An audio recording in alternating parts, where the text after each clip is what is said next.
શાંતિ 15/8/2026 આજના મીઠા બાબાના મધુર મહાવાક્ય. મીઠા બાળકો, બધાને આ સંદેશ આપો કે દેહ સહિત દેહના બધા ધર્મોને ભૂલી પોતાને આત્મા સમજો તો બધા દુઃખ દૂર થઈ જશે. પ્રશ્ન છે, તમને બાળકોને કઈ વાતમાં ફોલો ફાધર કરવાનું છે? ઉત્તર છે, જેમ આ બ્રહ્મા બાપે પોતાનું બધું ઈશ્વર અર્પણ કરી દીધું, પૂરા ટ્રસ્ટી બન્યા, એમ ટ્રસ્ટી બનીને રહો. ક્યારેય પણ ઉલટો સુલટો ખર્ચો કરી પાપ આત્માઓને નથી આપવાનું.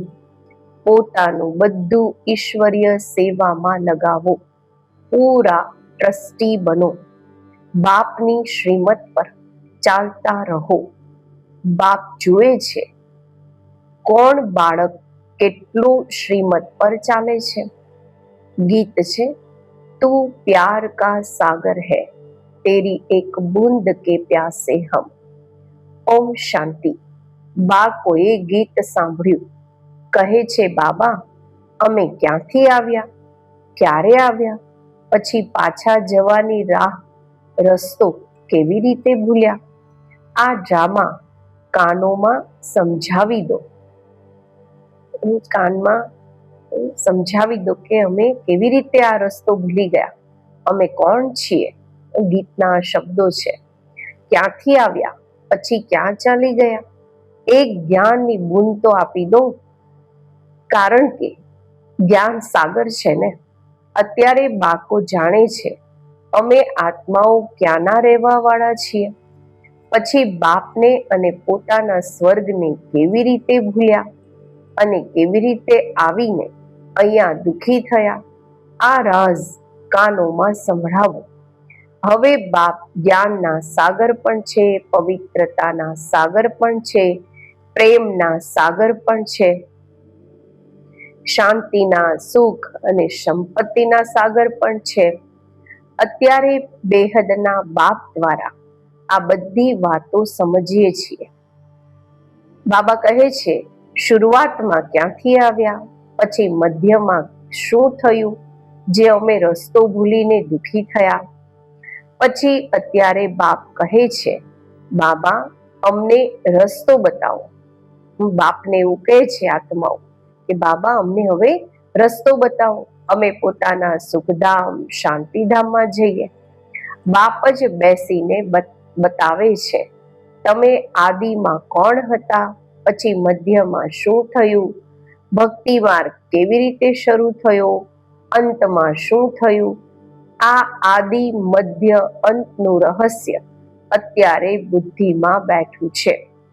આ ડ્રામા છે ને, આ મનુષ્યોએ જરૂર જાણવાનું છે, કારણ કે એક્ટર્સ છે.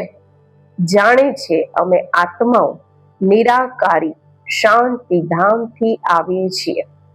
અહીંયા ટોકી ધામમાં, અવાજની દુનિયામાં, મૂળ વતન, સૂક્ષ્મ વતન, પછી આ છે સ્થૂળ વતન. ફરી મૂળ વતનથી આત્માઓ આવે છે ટોકી ધામમાં, અવાજની દુનિયામાં, શરીર ધારણ કરી પાઠ ભજવવા. આત્માનું નિવાસ સ્થાન શાંતિધામ છે. આ વાતો દુનિયામાં કોઈ પણ નથી જાણતા. આ જ્ઞાન સાગર બાપે જ આવીને સમજાવ્યું છે, અત્યારે સમજાવી રહ્યા છે. જ્ઞાન સાગર કહેવામાં આવે છે પારલૌકિક પરમ પિતા પરમાત્માને. મનુષ્યને નથી કહી શકતા. આ મહિમા માત્ર એક બાપની ગાવામાં આવે છે, જેને બીજા કોઈ નથી જાણતા. અત્યારે વિનાશનો સમય છે.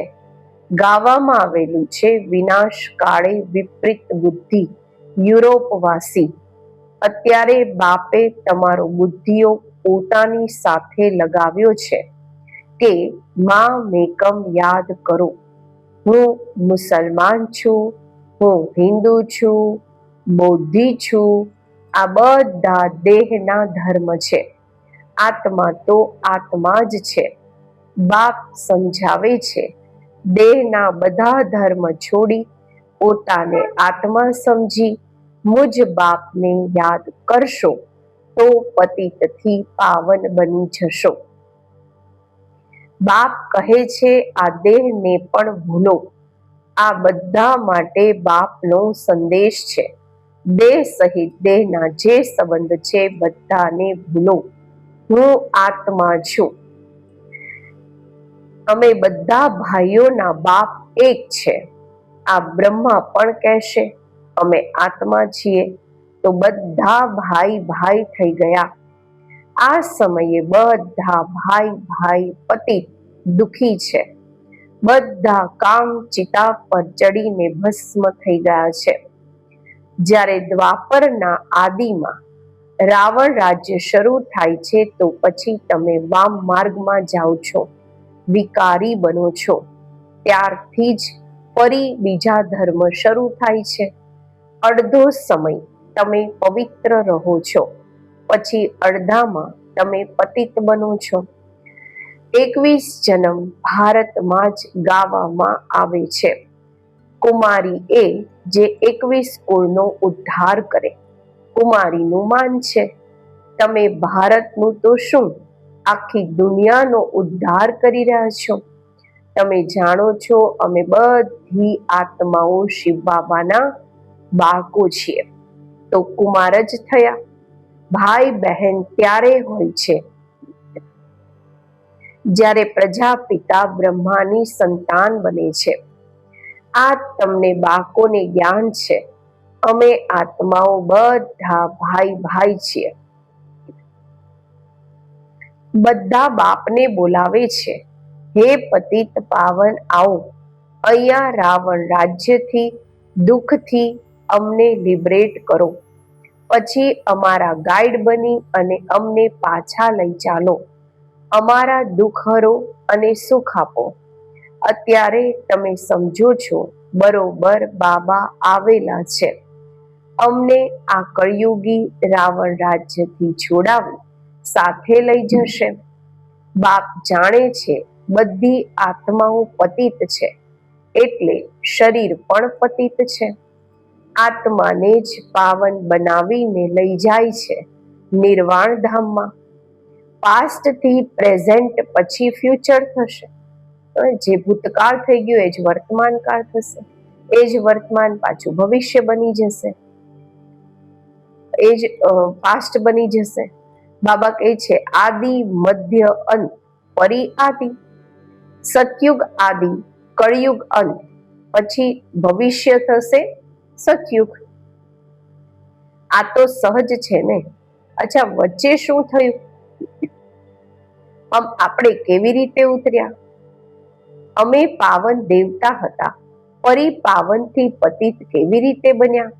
અત્યારે તમે સમજો છો. બાપ સમજાવે છે જ્યારે રાવણ રાજ્ય શરૂ થાય છે ત્યારે તમે પતિત બનો છો. હવે ફરી તમારે તમને ભવિષ્ય દેવતા બનાવવા આવ્યો છું.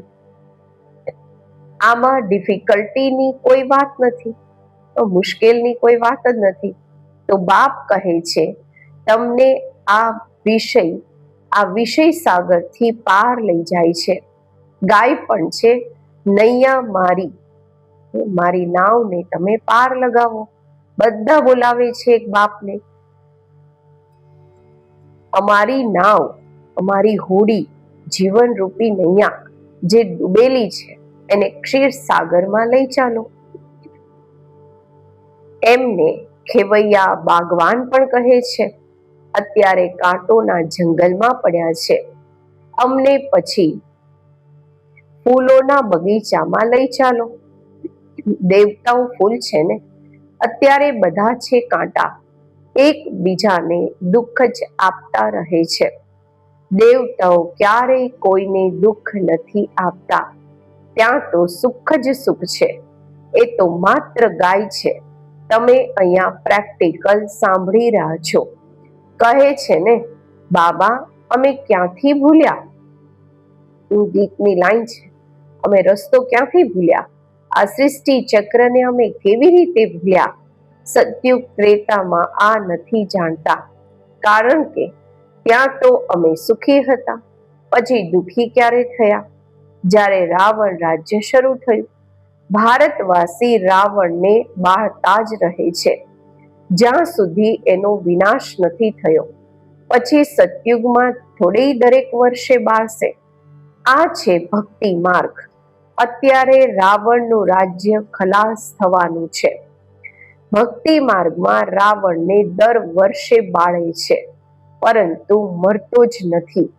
અત્યારે રાવણ તમારી આગળ જેમ કે મરી ગયું. તમે જાણો છો રાવણ રાજ્ય હવે ખતમ થવાનું છે. 5 ભૂતોનું માથું કપાઈ જાય છે. 5 ભૂત એટલે 5 વિકાર. બાબા કહે છે એનું માથું કપાઈ જાય છે. પહેલા કામનું માથું કાપો છો. કામ જ મહાશત્રુ છે. બાપ કહે છે આ 5 ભૂતો ઉપર વિજય મેળવવાથી જ તમે વિશ્વ પર વિજય મેળવશો. મનુષ્ય પોતે પણ કહે છે અમે પતિત છીએ, એટલે બોલાવે છે પતિતોને પાવન બનાવવા આવો. આત્મા બોલાવે છે હે પતિત પાવન, હે બાબા ખીવૈયા રહેમ દિલ, બાબા આવો. બાપ કહે છે હું કલ્પ આવું છું. કેવી રીતે આવું છું આ કોઈ નથી જાણતા. ગીતામાં પણ છે ભગવાને આવીને રાજયોગ શીખવ્યો છે, પરંતુ ભગવાન કોણ છે, ક્યારે આવ્યા, આ કોઈને ખબર નથી. ગીતાને તો ખંડન કરી દીધી છે. શ્રી કૃષ્ણને દ્વાપરમાં લઈ ગયા છે. દ્વાપરના બાદ તો દુનિયા વધારે જ પતિત થાય છે. તો દ્વાપરમાં શ્રી કૃષ્ણએ આવીને શું કર્યું? મનુષ્ય તો કંઈ પણ સમજતા નથી, બિલકુલ જ અનરાઇટિયસ છે. સતયુગમાં હોય છે રાઇટિયસ. બાબા કહે છે અત્યારે તમે અનરાઇટિયસ થી રાઇટિયસ બનો છો. અનરાઇટિયસ એટલે ખોટાથી સાચા બનો છો. બાપ સમજાવે છે તમે જ સંપૂર્ણ નિર્વિકારી પૂજ્ય હતા, તમે જ અત્યારે વિકારી પૂજારી બન્યા છો. આપે હી પૂજ્ય, આપે હી પૂજારી. પહેલા તમે પૂજ્ય હતા 21 જન્મ સુધી, પછી પૂજારી બન્યા છો. સતયુગમાં 8 જન્મ, પછી ત્રેતામાં 12 જન્મ લો છો. બાપ જ બતાવે છે તમે પતિત કેવી રીતે બનો છો, ક્યારથી નીચે ઉતર્યા છો. આ સૃષ્ટિનું ચક્ર ફરતું રહે છે. આખા વર્લ્ડની હિસ્ટ્રી, જ્યોગ્રાફી, આખી દુનિયાના ઇતિહાસ અને ભૂગોળ, આદિ મધ્ય અંતનું રહસ્ય બાળકોને બાપ બેસીને સમજાવે છે. બધા એક રસ્તો નહીં સમજશે, નંબરવાર જ સમજે છે. બાપ કહે છે હું આવીને રાજધાની કિંગડમ સ્થાપન કરું છું. અત્યારે તમને સર્વગુણ સંપન્ન બનવાનું છે. ત્યાં સુધી સતયુગમાં જઈ નથી શકતા. બનવાનું અહીંયા છે, પછી ભવિષ્યમાં જઈને તમે રાજ્ય કરશો. એની વચ્ચે બધું વિનાશ થઈ જશે. વિનાશ પણ જોશો જરૂર. તમે પ્રેક્ટિકલમાં પોતાનો પાર્ટ ભજવશો. તમને થોડી ખબર પડે છે કે આગળ શું થશે. જે કલ્પ પહેલા થયું હશે એ જ થશે. તમને ટોટલ બતાવવામાં આવે છે. સ્થાપના અને વિનાશ થવાનો છે. વિનાશ કેવી રીતે થશે એ તો જ્યારે થશે ત્યારે જોઈશું. દિવ્ય દ્રષ્ટિથી વિનાશ તો જોયો છે, આગળ ચાલીને પ્રેક્ટિકલમાં જોઈશું. સ્થાપનાનો પણ સાક્ષાત્કાર દિવ્ય દ્રષ્ટિથી કર્યો છે અને પ્રેક્ટિકલમાં પણ જોઈશું. બાકી વધારે ધ્યાનમાં જવું પણ ઠીક નથી. પછી વૈકુંઠમાં જઈને ડાન્સ કરવા લાગી પડે છે. ન જ્ઞાન ન યોગ બંનેથી વંચિત થઈ જાય છે, દૂર થઈ જાય છે. ધ્યાનમાં જવાની કોઈ જરૂર નથી. આ તો ભોગ માત્ર લગાવવામાં આવે છે. તમે બ્રાહ્મણ ત્યાં જાઓ છો, દેવતાઓ અને બ્રાહ્મણોની મહેફિલ લાગે છે. અહીંયા તમે પિયર ઘરમાં બેઠા છો, તમારું પિયર ઘર છે, અને પછી તમને લાયક બનાવવામાં આવે છે વિષ્ણુપુરીમાં જવાના માટે. કન્યાની જ્યારે સગાઈ કરે છે તો એને સમજાવવામાં આવે છે સાસરામાં કેવી રીતે ચાલવું, બધાથી પ્યારથી ચાલવું, ઝઘડો નહીં કરવો. આ પણ બહુ એવું જ છે. બાબા આપણને અત્યારે સાસરે જવા માટે સમજાવે છે, શીખવે છે. બાપ કહે છે તમારે સર્વગુણ સંપન્ન અહીંયા બનવાનું છે. સ્વર્ગમાં આ લડાઈ ઝઘડા વગેરે હોતા નથી. અત્યારે તમે વિષ્ણુપુરી સાસરે જાઓ છો, ત્યાં છે મહાન વૈષ્ણવ. એમના જેવા વૈષ્ણવ સૃષ્ટિ પર હોતા નથી. વૈષ્ણવ દેવતાઓ વિકારમાં થોડી ન જાય છે. વિકાર છે હિંસા. કહેવામાં આવે છે અહિંસા પરમો દેવી દેવતા ધર્મ. અત્યારે તમે જાણો છો અમે પિયર ઘરમાં બેઠા છીએ. અત્યારે અમારે વિષ્ણુપુરીમાં જવાનું છે. જાણો છો ત્યાં ખૂબ સુખ હોય છે. લગ્નના પહેલા કન્યા ફાટેલા કપડાં પહેરે છે. સિંધીઓમાં ખાસ રિવાજ. આમે જ્યારે પીઠી ચોળે ત્યારે બહુ એકદમ હાઈફાઈ કપડાં નથી પહેરતા. આજકાલ ફેશન છે, પણ એ સમયે એને કહેવાય છે વનવાહ, જેને વનવાહ કહેવામાં આવે છે. તમારી પાસે પણ અત્યારે શું છે? કંઈ પણ નથી. આ તો ઠીકર ભીતર છે. અહીંયા તમને કોઈ પણ ઘરેણા વગેરે પહેરવાની જરૂર નથી. પરંતુ કહે છે ગ્રહસ્થ વ્યવહારમાં રહેવાનું છે, લગ્ન વગેરેમાં જવું પડે છે, તો ઘરેણા વગેરે પણ ભલે પહેરો, મનાઈ નથી. નહીં તો કહેશે વિધવા ઘરેણા નથી પહેરતા, નામ બદનામ થશે. ત્યારે બાબા કહે છે નામ બદનામ નથી કરવાનું. કંઈ પણ પહેરો, પોતાને આત્મા સમજી બાપને યાદ કરો. જાઓ ભલે ક્યાંય પણ આ મંત્ર યાદ રાખો. આ પરીક્ષા લો કે અમે યાદમાં રહીએ છીએ. અહીંયા અમે જઈએ છીએ બાબાના ડાયરેક્શનથી, બાબાની શ્રીમતથી. એમની સાથે પણ તોડ નિભાવવાનો છે. પરંતુ હથ કારડે દિલ યારડે. જાઓ લૌકિકમાં પણ ભલે કોઈ પણ કર્મ કરો, પણ દિલથી બાબાને યાદ કરો, તો સમજશે કે આ મજબૂત છે. ઘરેણા વગેરે પહેરીને લગ્નમાં પણ ભલે જાઓ, ભેગા રહો, પરંતુ મહાવીર બનવાનું છે. સંન્યાસીઓનું પણ બતાવે છે ને, ગુરુએ વેશ્યાની પાસે મોકલી દીધા, સાપની પાસે મોકલી દીધા. જે બહાદુરીથી પાસ થઈને બતાવે છે એમને મહાવીર કહેવામાં આવે છે. બાપની યાદમાં રહેશો તો પછી કોઈ કર્મેન્દ્રિયોથી ચંચળતા નહીં થશે. બાપને ભૂલ્યા તો કર્મેન્દ્રિયો ચંચળ થશે. વિશ્વના તમે માલિક બનો છો. આ ઓછી વાત છે શું?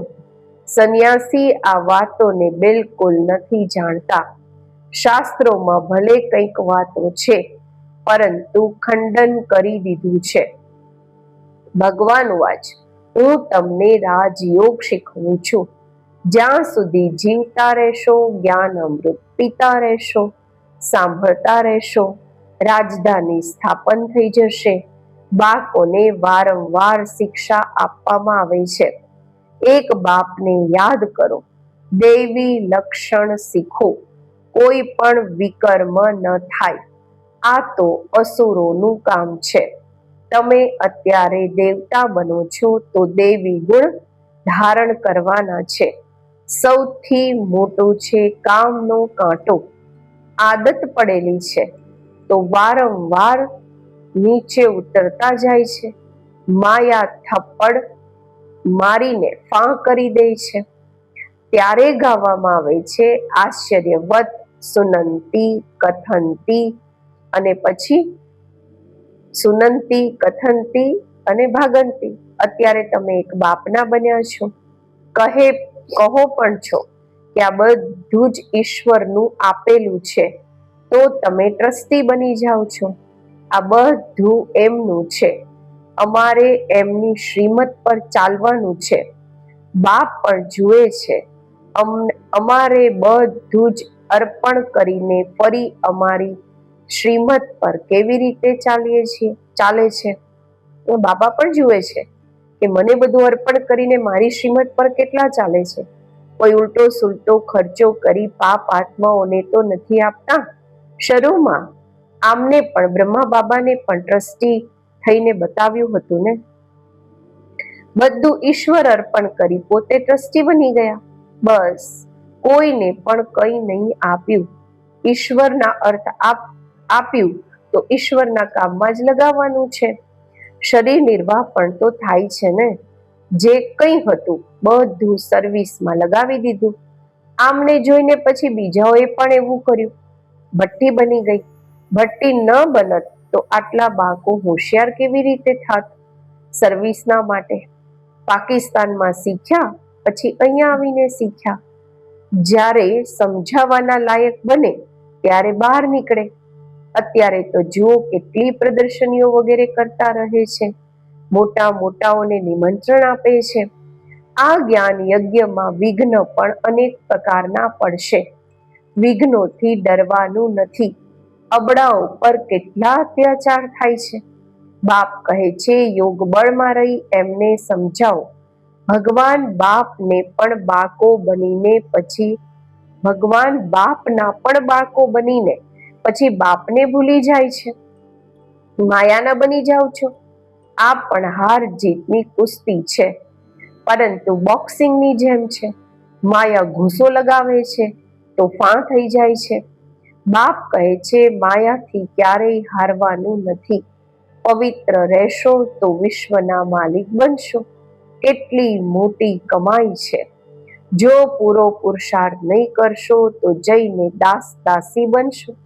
રાજધાની બધી અહીંયા જ સ્થાપન થઈ રહી છે. અચ્છા, મીઠા મીઠા સિકિલધા બાકો પ્રત્યે માતા પિતા બાપ દાદાના યાદ પ્યાર અને ગુડ મોર્નિંગ. રૂહાની બાપના રૂહાની બાકોને નમસ્તે. આપણે રૂહાની બાકોના રૂહાની બાપને નમસ્તે. ધારણા માટે મુખ્ય સાર. પહેલું છે, જ્યાં સુધી જીવવાનું છે જ્ઞાન અમૃત પીતા રહેવાનું છે. મહાવીર બની માયાની બોક્સિંગમાં વિજયી બનવાનું છે.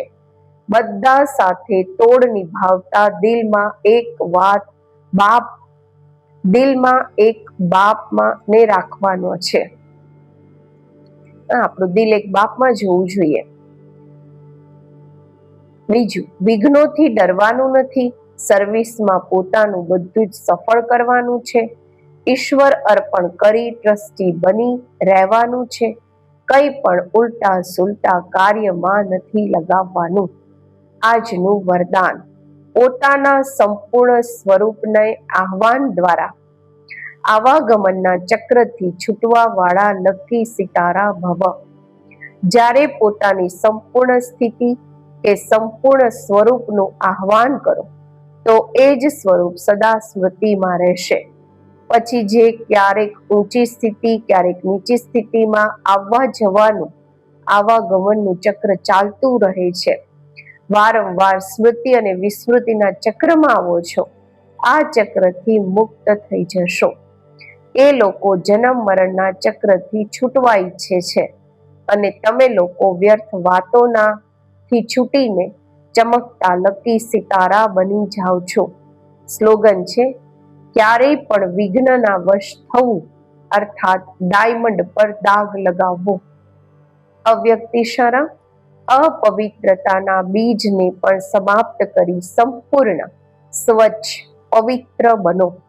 જેમ તમારું આદિ સ્વરૂપ પવિત્ર દેવતા છે, એમ આ અંતિમ જન્મ પણ પવિત્ર બ્રાહ્મણ જીવન છે.